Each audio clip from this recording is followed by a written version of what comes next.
এক রাতে কি রেকর্ড গড়লেন সাকিব। রেকর্ড আর হাসান। তকমা তো সাকিব আর হাসানের নামের সঙ্গে আগে জুড়ে গেছে।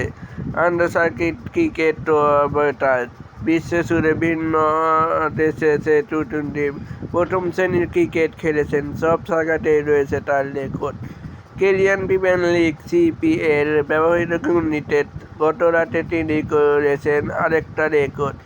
কেরিয়ান প্রিমিয়ার লিগে সিপিএল এবার 3 বছর পর ফিরে সাকিব খেলেছেন আগারগাঁও অ্যান্ড বরপুটা।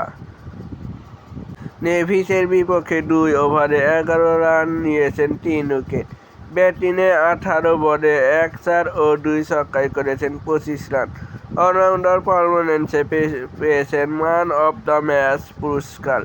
সিপিএলে বিদেশি ক্রিকেটারের মধ্যে তৃতীয় সর্বোচ্চ রানের ম্যান অব দ্য ম্যাচ হয়েছেন সাকিব। এই তালিকায় সবার উপরে নিউজিল্যান্ডের কেরিয়ান মুনরো।